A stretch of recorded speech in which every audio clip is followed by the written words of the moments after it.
Ustaz, dosa saya banyak banget. Saya nggak mau ceritain sama Ustaz karena malu. Nggak usah cerita, Pak. Ketika Bapak punya dosa, nggak usah ceritain ke orang-orang, Pak. Mau dosanya sedang, mau dosa, apalagi dosanya banyak, apalagi dosanya aib, nggak usah ceritain. Cukup ceritanya kepada Allah Subhanahu Wa Taala di malam yang orang nggak pada dengar. Ntar diterima atau enggak? Nah, jawabannya di sini, Pak. Ntar diterima atau enggak? Abu laka bi ni'matika alayya wa abu laka bi dhanbi faghfirli wa innahu la yaghfiru dzunuba illa anta. Allahumma anta rabbi la ilaha illa anta khalaqtani wa ana 'abduka wa ana 'ala ahdika wa wa'dika mastata'tu a'udzu bika min syarri ma sana'tu abu laka bi ni'matika alayya wa abu laka bi dhanbi faghfirli wa innahu la yaghfiru dzunuba illa anta. Raditu billahi rabba wa bil islami dina wa bi muhammadin nabiyya. Raditu billahi rabba wa bil islami dina wa bi muhammadin nabiyya. Raditu billahi rabba wa bil islami dina wa bi muhammadin nabiyya. Kita sambung dikit, Pak, doa kita dengan doa untuk kepentingan rezeki, kepentingan bensin, kepentingan rumah. Bismillahirrahmanirrahim. Allahumma inni as'alukal huda wal tuqa wal afafa wal ghina. Allahumma inni a'udzubika min zawali ni'matika wa tahawuli afiyatika wa fujaati nikmatika wa jami'i sakhatika. Allahumma inni a'udzubika minal hammi wal hadani wal ajzi wal kasali wal bukhli wal jubni wa dhala'id daini wa ghalabatir rijal. Allahumma rabbas samawati wa rabbal ardi wa rabb kulli syai'in faliqal habbi wan nawa munazzilat tawrati wal injili wal qur'ani a'udzubika min syarri kulli dzi syarrin anta akhidun bi nasiyatihi antal awwalu falaysa qablaka syai'un wa antal akhiru falaysa ba'daka syai'un wa antal zahiru falaysa fawqaka syai'un wa antal batinu falaysa dunaka syai'un iqdi annid daina wa aghnini minal faqr. Allahumma kfini bihalalika an haramika wa aghnini bifadlika amman siwaka.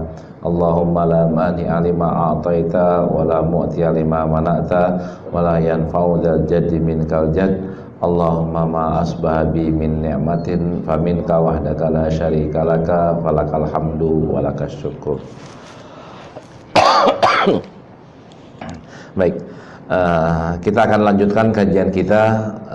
Baru satu kali pertemuan baca kitab Riyadhus Shalihin. Kita rencanakan bahwa kita per pertemuan satu bab, tidak khatam secara urutan. Kalau khatam berapa bulan yang harus kita, berapa tahun kita baru khatam ya. Saya ngajar di Atin udah 10 tahun, baru 300 hadis, Pak, udah 10 tahun. Kita per tema, sama seperti saya ngajar di Bank Indonesia, itu per pertemuan per bab. Kita baru satu pertemuan dan sekarang ini bab kedua. Namun sebelumnya saya ingin nambahin cerita sedikit. Tadi kita baca doa ya, habis doa istighfar kita baca doa minta rezeki. Tadi pagi jam 6.30 ada tamu datang, ngobrol panjang. Dia cerita soal masa lalunya. Jadi nikah umur 18 tahun, setelah pernikahan baru sadar akan kewajiban sholatnya, kewajiban ininya. 8 tahun setelah pernikahan. Nikah dengan pegawai negeri dia boleh, perempuan boleh dengan nikah dengan pegawai negeri yang kata beliau dengan keterbatasan ekonominya. Kita merasakan itu ya. Apalagi zaman dulu. Nah, sekarang dia udah di atas 50 umurnya. Nah, kaitannya dengan kajian kita, beliau ketika mulai sadar, udah mulai Allah dulu, Allah doang gitu. Allah lagi, Allah doang, Allah lagi. Allah suruh tahajud, ya udah ditahajud. Dia nyari duitnya dari mana? Kerja aja, cari uang. Kalau ingin berubah, ya harus berusaha. Berusahanya adalah cari. Carinya kemana? Biar aja Allah yang tunjukin. Itu prinsipnya kayak gitu, Pak. Padahal orang baru kenal Islam ya, tapi ketika kenal Islam betul, terus diserahin kepada Allah, dia pasrah lewat sholatnya, lewat doanya, akhirnya pas beliau lagi berusaha 4 tahun berusaha, gudangnya ini usahanya marketnya, nawarin barang kemana-kemana. Gudangnya adalah tempat tidurnya, di bawah tempat tidurnya, Pak. Jadi nggak punya gudang, nggak punya kamar buat gudang. Ya, gudangnya adalah bawah tempat tidurnya dia. Dalam kondisi kayak begitu, beliau cerita, beliau dapat kepercayaan untuk menjadi distributor coklat coklat merek coklat yang suka kita makan, Pak. Top coklatnya se-Indonesia. Padahal gudangnya baru di bawah tempat tidur, Pak. Belum punya lemari, belum punya apa. Beliau ceritakan, Ustadz, kekuatan saya adalah doa. Saya marketing, saya belajarnya bukan marketing. Saya nggak ngerti inian, saya nggak ngerti ilmu pemarketingan. Tahu-tahu perusahaan itu nawarin, mau nggak ibu kami latih di luar untuk jadi marketing? Mau. Akhirnya sampai sekarang beliau menjadi distributor untuk kawasan Indonesia. Ya tentu udah setelah menjadi distributor berubahlah ekonominya. Gudangnya tidak lagi di bawah kasur, tidak lagi di belakang rumah. Gudangnya udah gudang beneran. Nah, intinya ada di mana? Intinya ada di doa. Nah, beliau yakin itu. Nah, kita yang udah sadarnya udah lama, mudah-mudahan kita juga bisa menggunakan doa itu sebagai emang kekuatan kita, dan kita bisa berubah lewat kekuatan doa. Baik secara ubudiyah maupun secara ekonomi. Nah, ya, itu ya. Nah, beliau selalu bilang, udah Ustadz, setelah saya kenal agama, saya niatin semuanya hidup saya adalah untuk Allah. Saya ceritain, saya kepengen banget bantu orang di Bandung, yang satu kecamatan atau berapa desa gitu. Sumber airnya dari kapur, Pak. Kalau pasang selang tuh kapurnya nempel di pipa-pipa, harus dirubah, dan mereka minumnya dari situ. Itu kan nggak sehat.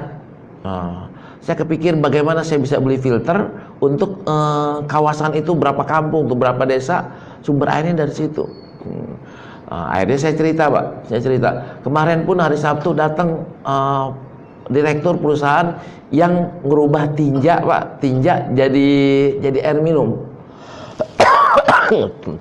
Mungkin pada dengar isunya sensitif, tapi sebenarnya nggak ada masalah. Kita di Komisi Fatwa membicarakan soal ini halal atau tidak. Tinja betul-betul disedot, masukin ke kolam, masuk mesin, keluar jadi air kayak gini, Pak. Air kayak gini. Bahkan katanya kalau mau diuji sama merek ini dia bisa berani uji, Pak, bahwa secara ilmu kesehatan dia menang dibanding ini.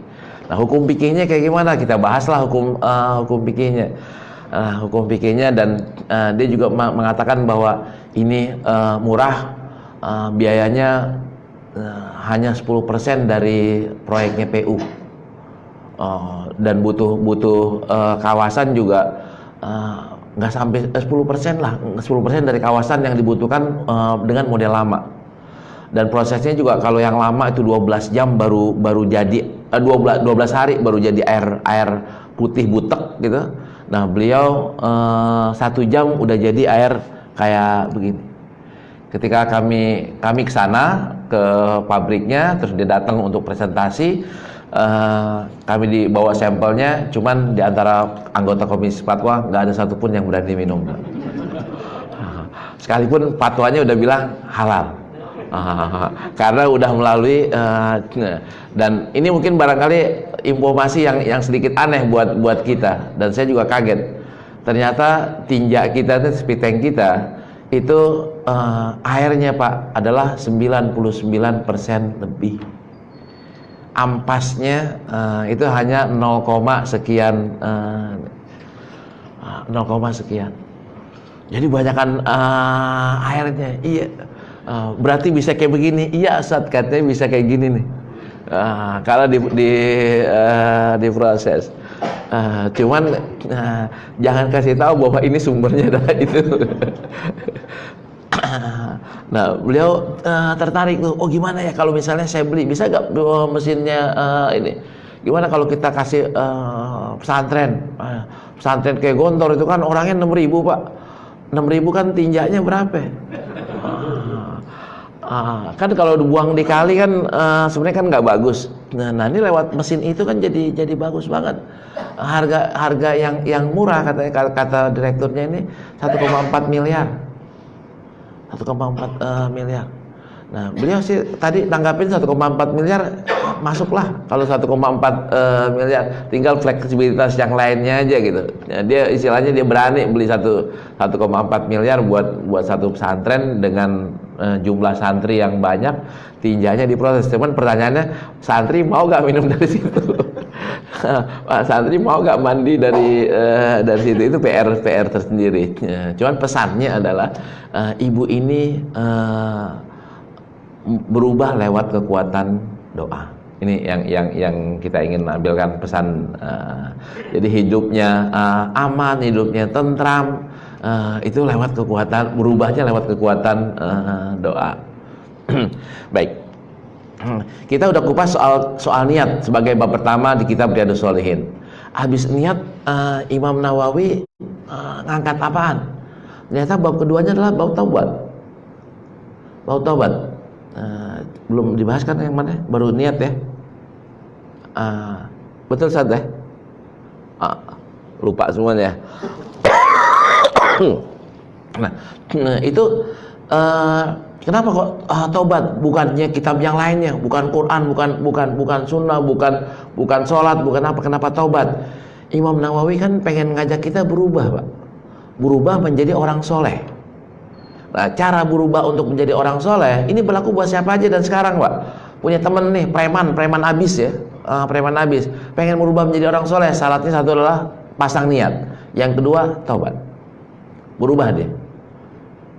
Siapapun orang jelek kayak gimana pun juga mau berubah, itu langkahnya adalah langkah pertamanya pasang niat, yang kedua taubat dulu. Langkah ketiganya baru nanti kita akan kupas. Nah, ini pentingnya di situ. Kaitannya antara bab taubat dengan bab niat, kaitannya di situ. Nah, saya baca sanadnya. Bismillahirrahmanirrahim, bil isnadil muttasili ila Abi Dzakaria Yahya ibn Syaraf An-Nawawi rahimahullah wa nafa'ana bi ulumihi fid dharaini amin. Qala babut taubah, qala ulama at-taubatu wajibatun min kulli dzambin. Fa in kanatil ma'siyatu bainal abdi wa bainallah ta'ala la tata'allaqu bihaqqin adamiyyin falaha salasatu syurut. Ini kata Imam Nawawi, taubat itu wajib dari semua dosa. Dosa apaan? Dosa apapun kita bisa melis ya 100 dosa, ya semuanya harus ditaubatin. Nah, taubat ini tergantung dosanya apaan. Kalau masalahnya apaan? Tergantung dosanya. Kalau dosanya kata Imam Nawawi, kalau maksiatnya adalah antara kita dengan Allah, maka syaratnya 3. Kalau antara kita sama Bani Adam, syaratnya 5. Nah, kalau kita sama Allah, syaratnya 3. Apaan aja? Ayyukli anil maksiati. Dia harus lepas dari maksiatnya itu. Dia maksiatnya apaan? Kalau pegawai korupsi, dia harus lepas dari korupsi itu. Maksiatnya apaan? Suka godain temen kantornya, harus keluar dari itu. Maksiatnya apaan? Suka nonton ya, iseng nonton yang gituan. Ya kalau mau taubat keluar dari itu. Kalau bahasa kita tuh harus matiin tuh iniannya, apa namanya, link yang jeleknya. Kalau enggak, kalau godain orang di kantor, suruh mintain pindah, Pak, saya pindah aja ke kamar sebelah atau ke divisi sebelah untuk menghindari ini ayyuk li'anil maksiati. Terus yang kedua, ayyandam ala fi'liha. Dia harus nyesel terhadap apa yang dia kerjain. Tanpa pindah, tanpa nyesel, taubatnya nggak diterima. Yang ketiganya ayyazima alla yauda ilaiha abadan. Dia berazam, azam itu di atas niat ya, di atas niat dia bertekad, kalau bahasa kita dia bertekad untuk tidak balik ke situ. Kalau salah satu dari taubat ini hilang, syarat taubat ini hilang, fa in fuqida ahadu salasati lam tasih taubatuhu, maka taubatnya nggak sah. Ketika taubatnya nggak sah, maka dosanya tidak hapus 100%. Hapus nggak separuhnya?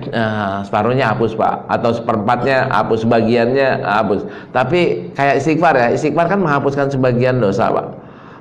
Kalau tobat kan menghapuskan semua dosa. Kalau istighfar wajib nggak nih yang ini nih? Nggak wajib, nggak wajib. Harus nyesel iya, tapi beda dengan nyesel yang kayak taubat gitu. Ayat azima ala yaud iya, tapi nggak seperti orang tobat. Nah kan kita disuruh istighfar sehari 100 kali. 100 kali, kadang-kadang kita masih balik lagi ke tempat yang sama. Ini istighfar kita diterima atau enggak? Nah, istighfar kita insya Allah tetap diterima, tapi tidak bisa menghapuskan semua dosa.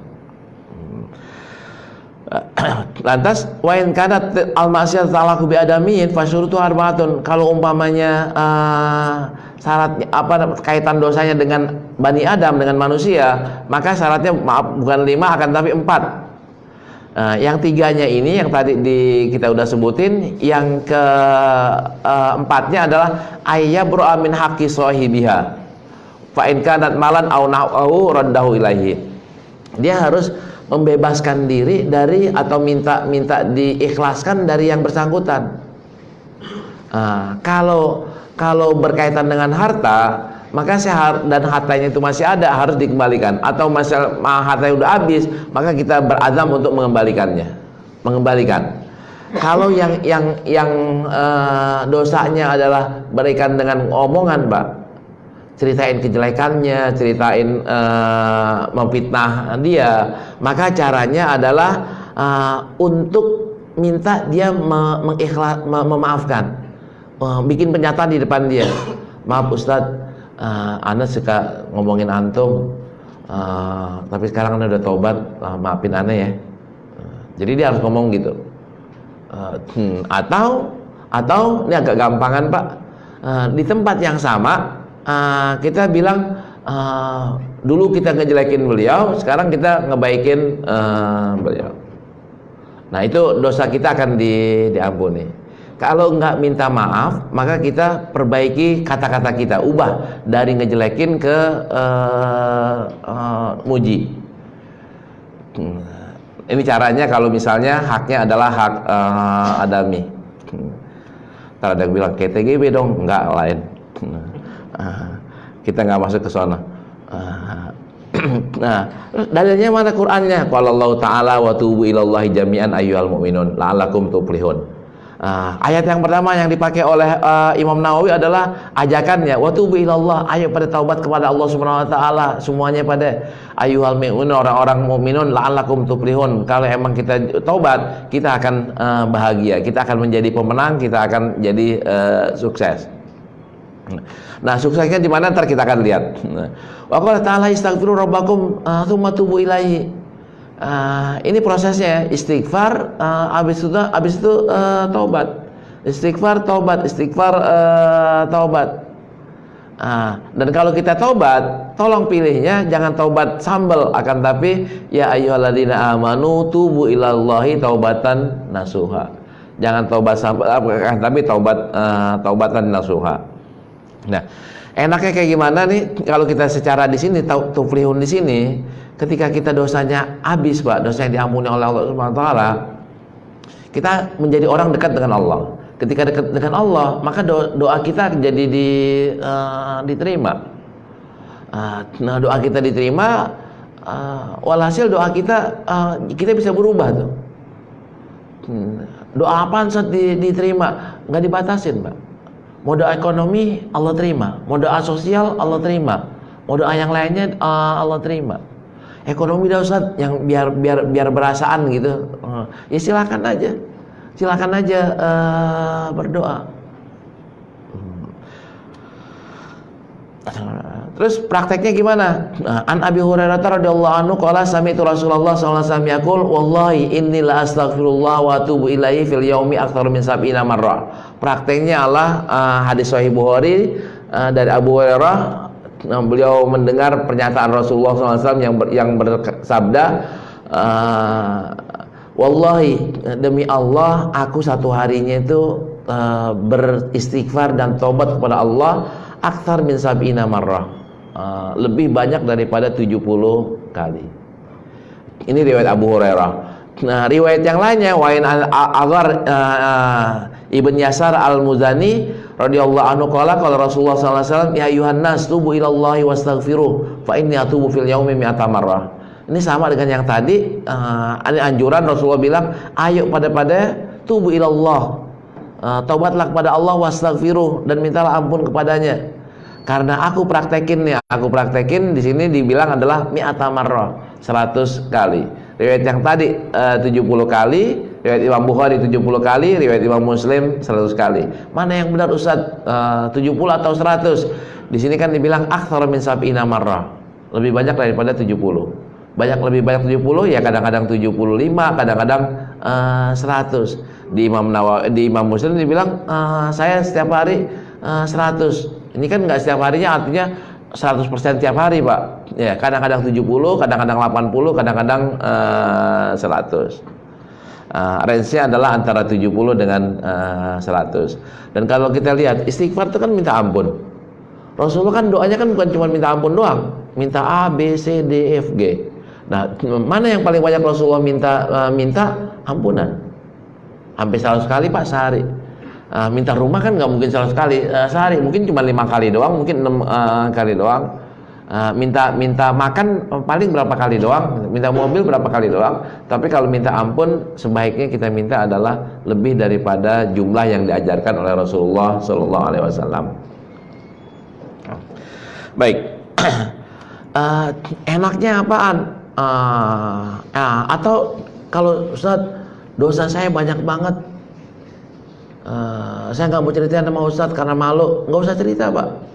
Ketika Bapak punya dosa, nggak usah ceritain ke orang-orang, Pak. Mau dosanya sedang, apalagi dosanya banyak, apalagi dosanya aib, nggak usah ceritain. Cukup ceritanya kepada Allah Subhanahu Wa Taala di malam yang orang nggak pada dengar. Ntar diterima atau enggak? Nah, jawabannya di sini, Pak. Ntar diterima atau enggak? An Abi Hamzah Anas ibn Malik Al Ansari khadimi Rasulullah SAW qala Rasulullah SAW lallahu afrahu bi taubati abdihi min ahadikum saqata ala ba'irihi wa qad adallahu fi ardi falatin muttafaqun alaih. Hadis sahih riwayat Imam Muslim. Ketahuilah Bapak sekalian bahwa Allah itu lebih gembira dengan taubatnya seorang hamba daripada seseorang. Ini kiasan bandingannya, daripada seorang yang di padang pasir naik onta atau naik himar, entah udah kilometer berapa, dia ngantuk jatuh himarnya ini jalan terus, ontanya jalan terus. Nah, dia di tengah padang pasir tuh mau ngapain, Pak? Air nggak ada, ponan nggak ada, kendaraan nggak ada, mau teriak siapa yang denger? Nah, tahu-tahu lagi bingung-bingungnya, lagi capek-capeknya, onta itu atau himar itu datang lagi, Pak. Cuk nongol lagi. Girangnya kan bukan main. Maka kesempatan untuk hidup kan muncul kembali. Nah, ketahuilah bahwa Allah lebih gembira dibanding orang yang kayak Bapak dah, duitnya hilang nih, duitnya hilang 1 miliar, Pak. Bahasa sekarang nih hilang 5 miliar. Yang hilang tasnya tuh diambil, baru ambil dari bank, diambil sama orang.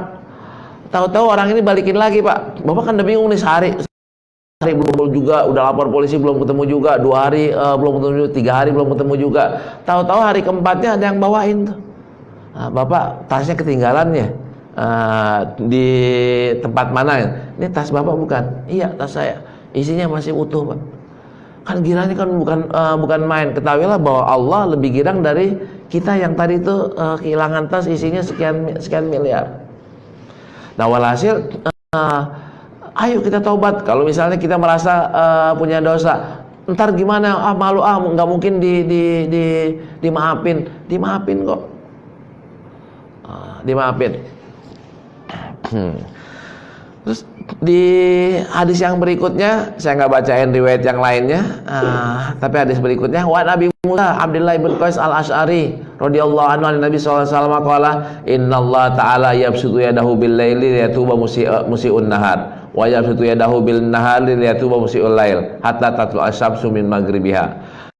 Kapan Allahnya, Pak? Kapan Allah buka kesempatannya? Rasulullah di sini riwayat Imam Muslim, innallaha yabsutu, Allah tuh membuka lebar tangannya di malam hari untuk orang yang berdosa di siang hari, dan membuka tangannya lebar di siang hari untuk menerima taubat orang yang berdosa di malam hari. Artinya 24 jam Allah buka kesempatan. Tadi narik dari taubat yang tadi ini, apa yang kita bisa taubatin kan semuanya. Gimana kalau saya cicil? Cicilnya gimana? Ustaz, jujur aja saya punya dosa 1, 2, A, B, C, D, E. Kalau yang D Anda belum bisa ninggalin, Ustaz. Baru bisa ninggalin A, B doang. Ya udah, taubat aja dari A, B. Ya Allah, saya taubat ya dari A, dari dosa B. Terus pertanyaannya, dosa Bapak udah hapus belum? Udah hapus yang A, B doang, Pak. Yang C, D, E-nya itu belum, karena Bapak belum taubat. Kalau dosa yang kecil-kecil, kan dosa-dosa kecil udah diampuni dengan istighfar, Pak. Ini dosanya tinggal yang ini tinggal 3, maka dosa Bapak tinggal 3. Intinya boleh bertobat dengan sepotong-sepotong, boleh. Ya Allah, jujur aja ya Allah, kalau yang dosa yang ini Anda belum bisa ninggalin ya Allah, tapi Anda pengen banget tinggalin. Kata ulama boleh. Cumannya kan begini, kenapa kok boleh? Kan itu kan pilihan. Taubat itu kan pilihan. Terus dampaknya apa? Dampaknya tadi itu dosanya masih sisa. Kalau tasawuf, ente kenapa nggak semuanya?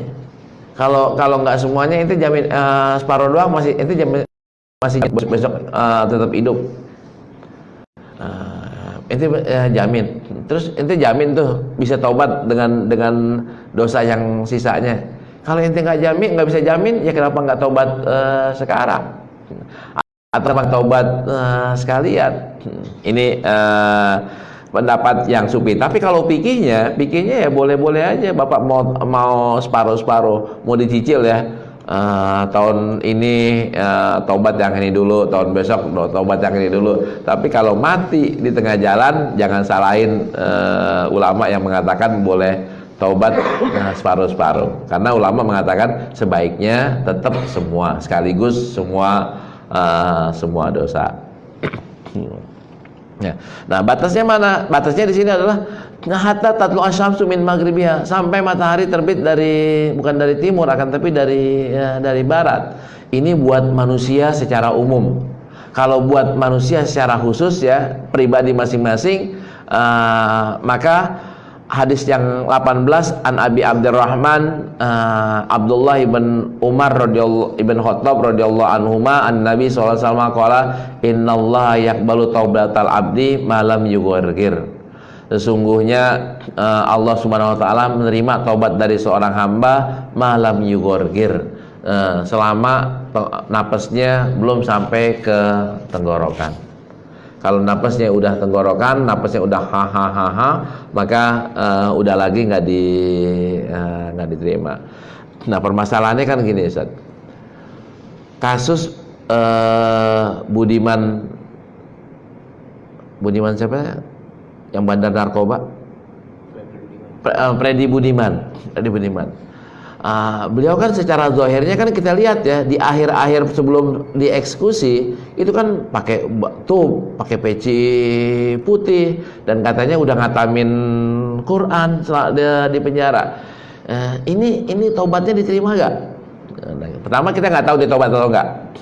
Pertama nggak. Waktu dia berusaha kasasi, kayaknya nggak ada penyesalan Pak di pembicaraan dia secara zahir ya. Yang benarnya adalah wallahu a'lam. Kita ngomong fikihnya. Dan kita bukan ngomongin orangnya, semuanya adalah wallahu a'lam. Allah mau terima yaitu hak Allah, Allah nggak terima itu juga hak Allah. Cuman kita sebagai pelajaran doang. Nah, orang yang sudah dihukum mati ya, diketok palu sama hakim, terus dia baru taubat, itu taubatnya diterima atau enggak? Ada orang yang mengatakan bahwa kiasan malam yugorgir nih, sebelum nyawanya disampai tenggorokan adalah ketok palu itu adalah sama dengan nyawanya udah di tenggorokan.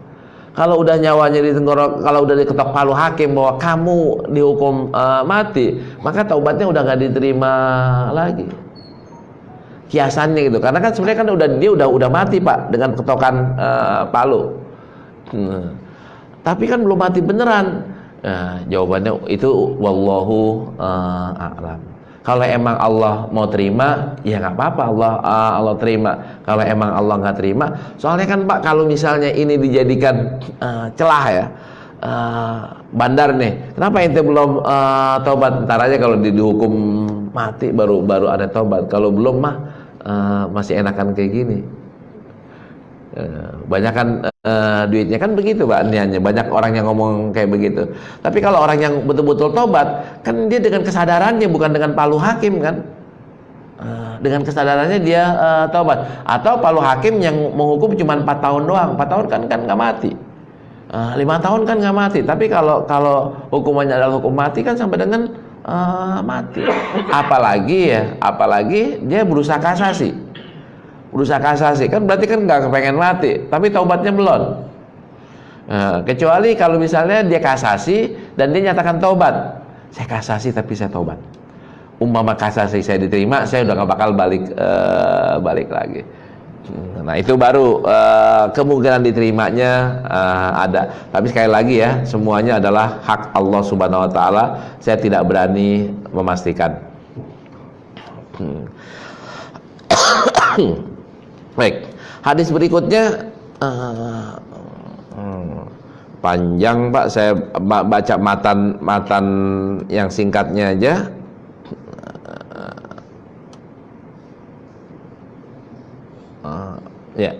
Ini dia. Almar'u ma'aman ahabba yaumal qiyamah. Rawahu Tirmidzi wa ghairuhu wa qala hadisun hasanun shahih. Hadis apa namanya? Sahabat ketika di akhir hayat Rasulullah kan bilang nih, ayo pada taubat. Ada yang bilang, ya Rasulullah, kalaupun kami taubat, kami kan nggak selevel dengan engkau. Rasulullah taubat udah pasti Pak. Tadi kan bilangnya tiap hari taubat 70 kali atau 100 kali. Sahabat-sahabat Nabi disuruh taubat. Oke, mereka taubat. Ketika mereka taubat, dosanya diampunin. Ini selevel gak antara Rasulullah dengan sahabat? Kan gak selevel. Ketika gak selevel berarti gak ketemu dong. Jadi kami taubat pun bukan yang gak ada manfaatnya, akan tapi tidak bisa mempersatukan kita. Apa kata Rasulullah? Almar'u ma'aman ahabba. Jangan khawatir bahwa setiap orang tuh akan digabungkan bersama orang yang dia cintai. Nah, ini patokannya. Nah, ini kalimat almar'u ma'aman ahabba yaumul qiyamah. Bapak kemarin Piala Dunia diuji, Pak. Ketika Rusia lawan Mesir, Bapak dukung mana? Ketika Portugal lawan Spanyol, Portugal lawan Senegal, Bapak dukung mana? Ketika Bapak Tunisia lawan siapa itu, yang satu grup dengan Tunisia, nah itu Bapak dukung mana? Kecuali antara Persib sama Persija, Pak. Bapak mau dukung Persija silakan, mau dukung Persib silakan. Kenapa? Yang sono mainnya Udin, yang sini mainnya Asep kan gitu kan, sama-sama Muslim. Ini diuji Pak. Sekalipun kan, tapi mainnya kan nggak sejago Spanyol gitu, nggak sejago Portugal. Kalau dia menang nggak apa-apa. Cuman kita secara hati ya, kita mendukung yang banyak muslimnya dong. Prancis kan ada Pogba tuh yang sujud juga sama iya. ada 3 orang ya yang pemain yang Muslim. Kalau kita dukung Prancis karena di situ juga banyak Muslimnya Ustaz. Belgia juga banyak Muslimnya, silakan. Berarti kita ada sesuatu yang bukan cuma bola ansih, akan tapi ada keimanan di dalam bola itu. Nah, Ustaz belum tahu lagi nih orang yang masih putus asa dengan dosanya.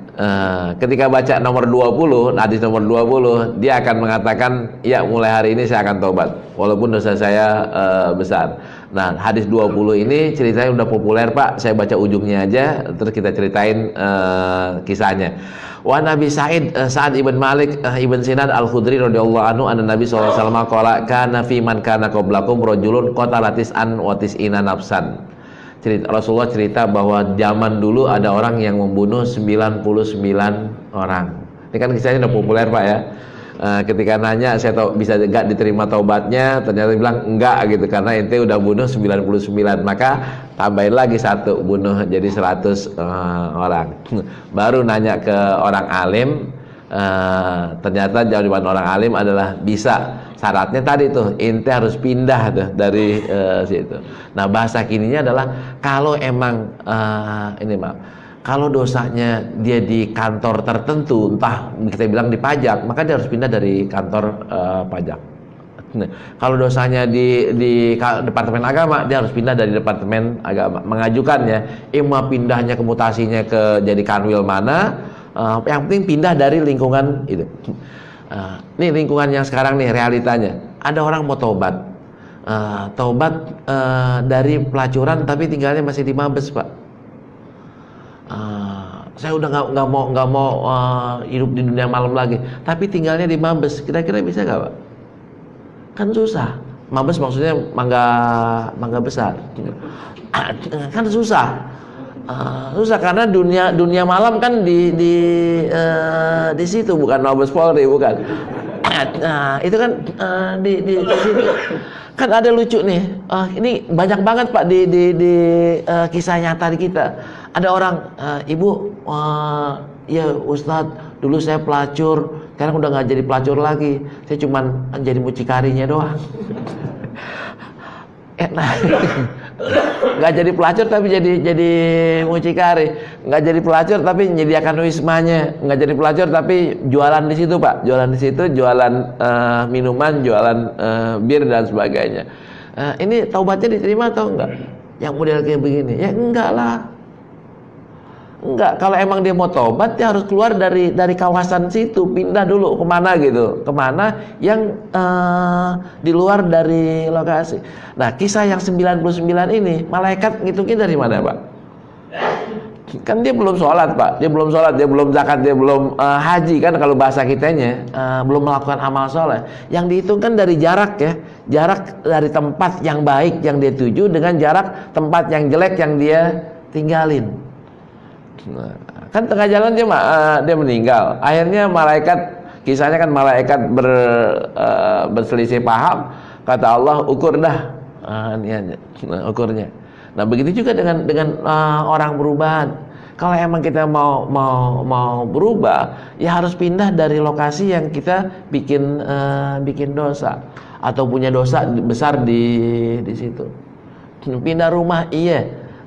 Kalau bininya ngajakin, kalau sama-sama brengsek sama bini, bilang sama bini, lu mau bener atau enggak? Kalau mau bener, ayo bismillah kita sama-sama tobat. Kalau bini bilang, abang aja deh yang tobat, anak sih ayah enggak. Ya udah, anak kita KUA besok. Nah, kita cerai besok, kita pilih masing-masing. Anda masih sayang banget sama bini? Nggak ada sayang-sayangan, karena udah kalau ente mau tobat beneran dan selama ini emang sama-sama sama bininya, maka begitu niatnya caranya. Kalau bininya masih mau ya sama-sama Pak, sama-sama tobat, sama-sama menghindarkan. Banyak ya suami istri sama-sama ngebuat, sama-sama ngedugem barang, emang ketemunya mungkin di situ. Nah, sekarang mau tobat nih, silakan, diterima aja. Diterima, tapi tadi itu harus meninggalkan, itu termasuk ninggalin bininya dengan menceraikan bini kalau bininya nggak mau berubah. Tapi kalau mau bininya berubah, ya sama-sama mengarungi gaya hidup baru. Dan intinya di hadis karena kita baca cuma satu bab sekali pertemuan, di ujung aja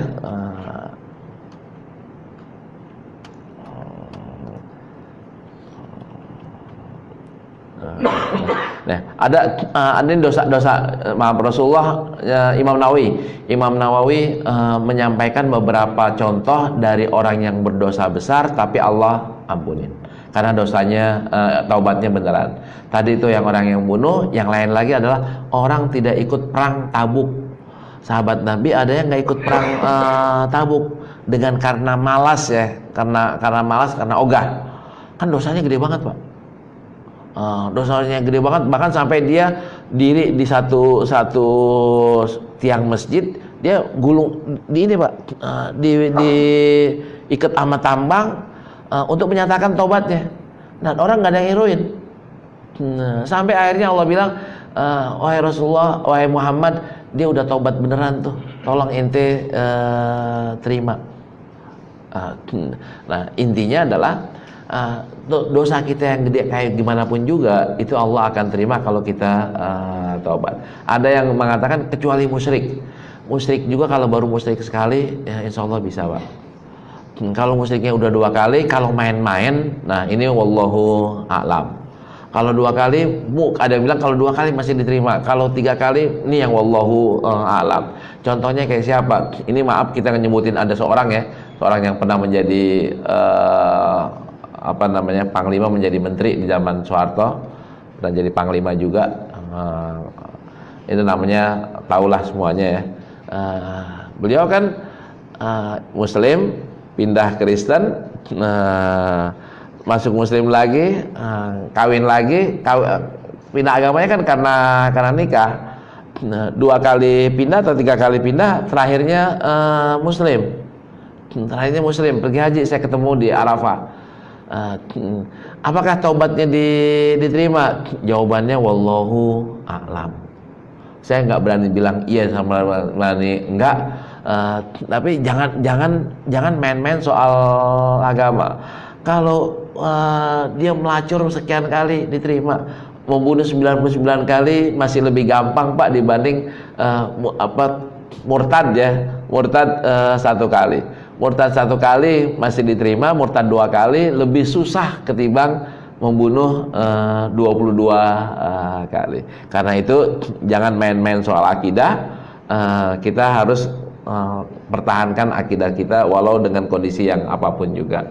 Mudah-mudahan kita bisa mengambil pelajaran dari bab ini, dan mudah-mudahan kita juga jangan sampai